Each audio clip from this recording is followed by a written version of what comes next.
ask who out, is there a specific rubric you should follow? And what do you do if that person says no? Let's break it down in this video.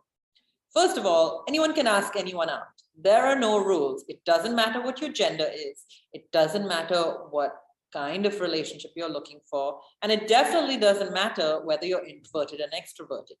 Asking someone out is simply a muscle that you want to get good at building. In this program, you have the resources that you need to exercise this muscle. Ultimately, the muscle is only going to get stronger if you use it. In fact, many people write to me and they say, Malaika, I'm an introvert. I'm too shy to ask someone out. That doesn't mean that introversion doesn't mean you're too shy. Shyness and introversion are two separate things. I want you to focus on the skill of asking someone out and getting a yes, rather than where you get your energy from, which is what introversion and extroversion are about. Asking someone out successfully, whether it's a man or a woman, and whether you're a man or a woman, or something in between, depends on three factors. Number one, it's timing. It has to work for both sides.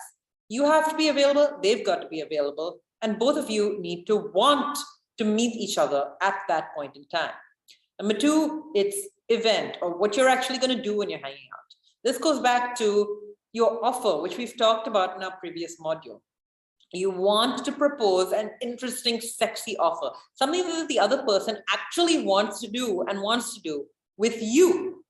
Number three, outcome. Why are you going to hang out? What is the larger purpose of this meeting? And I'm going to tell you about two different scenarios, one in which asking someone out failed miserably, and one in which asking someone out was extremely successful. In addition, in the attached worksheet to this lesson, I've given you a step-by-step template for asking someone to hang out, somebody who lives in your same city. If you're looking for information on how to ask someone out, someone who doesn't live where you live or within driving or distance via public transport, refer to the lesson on long distance dating. In this lesson, we are referring exclusively to hanging out with someone who lives in the same city as you.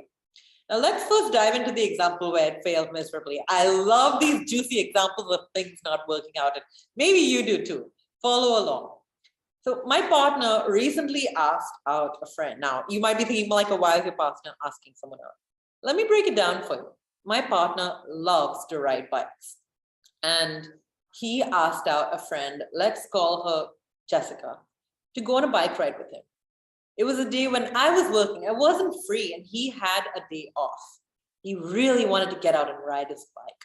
And he knew that Jessica liked riding.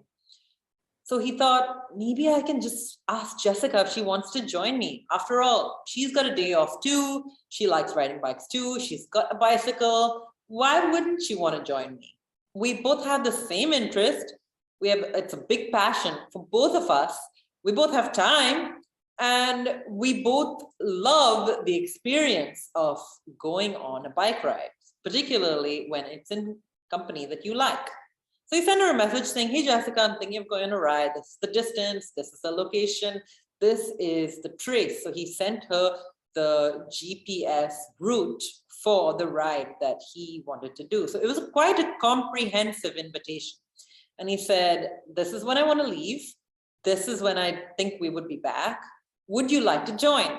And Jessica wrote back and said, sure, why not?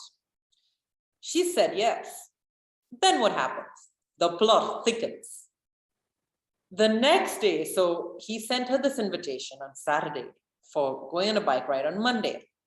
On Sunday, Jessica didn't send him a message all day long, and he started to have an intuition that something was off. Sunday morning went by, no sight or sound from Jessica. Sunday afternoon went by, no sight or sound from Jessica. Sunday evening went by, still no message. At 8 p.m. on Sunday evening, my partner sends Jessica a message to say, hey, Jessica, are we going on a bike ride tomorrow? Are you still on for doing that? Jessica replies at 10 p.m. on Sunday night, the night before she's supposed to meet him, my partner, at 9 a.m. on Monday morning to go on this bike ride. And she says, you know what? Something came up. I have a work obligation. I won't be able to join you at that time, but I might be able to join later. I'll let you know. Now, this is red flag number 2. Red flag number 1 was no sign, no sound from Jessica all day the day before. And red flag number 2 is that she doesn't really say no. She says, I'll let you know. You want to avoid everyone who's a maybe. And I've shared this with you in the other modules. I don't like maybes because they're not good enough for me. I want you to have a hell yes. And that's how my partner felt. He thought, I want to go on this bike ride and I want to go with someone who's a hell yes, who's excited to go with me on this ride and who's definitely going to be there waiting and ready at 9 a.m. in the morning. Now, what was going on in Jessica's mind? Why did she say maybe? Here's why. Number 1, for whatever reason, it seems like the timing didn't work out. We can guess that. We're not sure, but it seems like the timing didn't work out at the last minute. We know the activity was right because we know that Jessica has this passion for riding bikes. But number 3 was missing entirely. The outcome. What was the larger purpose of this ride? Jessica knew that she was going on a ride with someone who's already in a stable relationship. A man. She felt uncomfortable. She thought, is it really clear for me to go on a bike ride to spend a lot of time one-on-one with somebody who's in a relationship with someone else? That too, he's a guy and I'm a single woman. She didn't feel sure. And this was her feeling, her intuition. So she just backed out. In fact, she didn't feel entirely convinced of her own logic. So she didn't even back out fully. She said, I'll let you know. That's red flag number 3. Unclear communication or vague communication. As you can see, the red flag slowly added up to produce a scenario where my partner ended up going on the bike ride by himself. He had an all right time, and perhaps he would have enjoyed himself going with Jessica. But what we can take away from the story is that you want to avoid the scenario before you send that message inviting someone out with you. You want to focus on the individuals who have a high probability of saying yes, and then you want to propose to them some activity, some outing, some experience that they have a high probability of saying yes to. Let me share the second example in the attached worksheet. Now, this was an individual who lived in the same city as me, Paris at the time, and she had posted on Facebook in a public forum for women living in Paris saying, hey, I would like to go to a museum. Now, again, the place, the kind of experience has already been specified, and your ideal partner is going to give you indications ranging from subtle to blatantly obvious of the kinds of activities they like. You've already created this list of potential activities and events, so refer to it if you do have any questions. Coming back to this individual who I ended up meeting. She said, I'd like to go to a museum.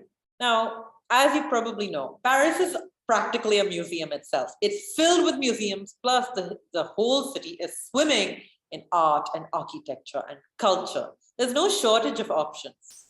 That being said, some museums are a better choice for meeting someone you don't know than others because of price point, because of accessibility, because of how interesting they are. Some museums are fascinating, but they're way outside town and difficult to get to.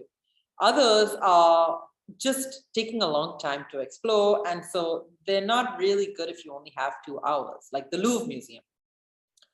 She said, I'd like to go to a museum. Would anyone like to join?